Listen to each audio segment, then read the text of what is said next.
పాకిస్తాన్ను దెబ్బకొట్టేందుకు ప్రధానమంత్రి నరేంద్ర మోదీ ఏ నిర్ణయం తీసుకున్నా మద్దతిస్తామని ముఖ్యమంత్రి రేవంత్ రెడ్డి అన్నారు. జమ్మూ కాశ్మీర్లోని పహల్గాం సమీపంలో పర్యాటకులపై జరిగిన ఉగ్రదాడికి నిరసనగా హైదరాబాద్లో శాంతి ర్యాలీ జరిగింది. తెలంగాణ ప్రదేశ్ కాంగ్రెస్ కమిటీ టీపీసీసీ ఆధ్వర్యంలో ఈ నిరసన కార్యక్రమాన్ని పీపుల్స్ ప్లాజా వద్ద నిర్వహించారు.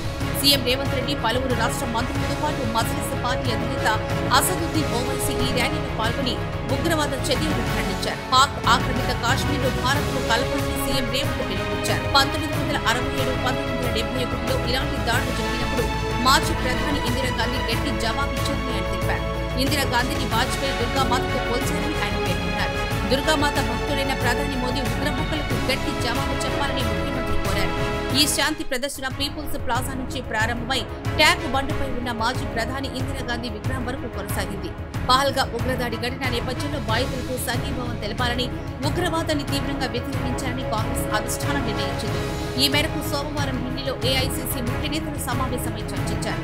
దేశవ్యాప్తంగా అన్ని రాష్ట్రాల డివిజన్ కేంద్రాల్లో శాంతియుత నిరసనలు, కొవ్వొత్తుల ప్రదర్శనలు చేపట్టాలని పార్టీ శ్రేణులు పిలుపునిచ్చారు. పాకిస్తాన్ను దెబ్బకొట్టేందుకు ప్రధానమంత్రి నరేంద్ర మోదీ ఏ నిర్ణయం తీసుకున్నా మద్దతిస్తామని ముఖ్యమంత్రి రేవంత్ రెడ్డి అన్నారు. జమ్మూ కాశ్మీర్లోని పహల్గాం సమీపంలో పర్యాటకులపై జరిగిన ఉగ్రదాడికి నిరసనగా హైదరాబాద్లో శాంతి ర్యాలీ జరిగింది.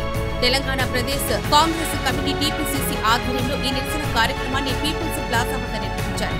సీఎం రేవంత్ రెడ్డి, పలువురు రాష్ట్ర మంత్రులతో పాటు మజ్లిస్ పార్టీ అధినేత అసదుద్దీన్ ఓవైసీ ఈ ర్యాలీలో పాల్గొని ఉగ్రవాద చర్యలను ఖండించారు. పాక్ ఆక్రమిత కాశ్మీర్ను భారత్లో కలపాలని సీఎం రేవంత్ పిలుపునిచ్చారు. 1967, 1971లో ఇలాంటి దాడులు జరిగినప్పుడు మాజీ ప్రధాని ఇందిరాగాంధీ గట్టి జవాబిచ్చారని ఆయన తెలిపారు. ఇందిరాగాంధీని వాజ్పేయి దుర్గామాతతో పోల్చారని ఆయన పేర్కొన్నారు. దుర్గామాత భక్తుడైన ప్రధాని మోదీ ఉగ్రముక్కలకు గట్టి జవాబు చెప్పాలని ముఖ్యమంత్రి కోరారు. ఈ శాంతి ప్రదర్శన పీపుల్స్ ప్లాజా నుంచి ప్రారంభమై ట్యాంక్ బండుపై ఉన్న మాజీ ప్రధాని ఇందిరాగాంధీ విగ్రహం వరకు కొనసాగింది.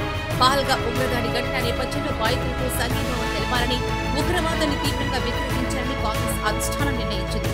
ఈ మేరకు సోమవారం ఢిల్లీలో ఏఐసీసీ ముఖ్య నేతల సమావేశమై చర్చించారు. దేశవ్యాప్తంగా అన్ని రాష్ట్రాల డివిజన్ కేంద్రాల్లో శాంతియుత నిరసనలు, కొవ్వొత్తుల ప్రదర్శనలు చేపట్టాలని పార్టీ శ్రేణులకు పిలుపునిచ్చారు.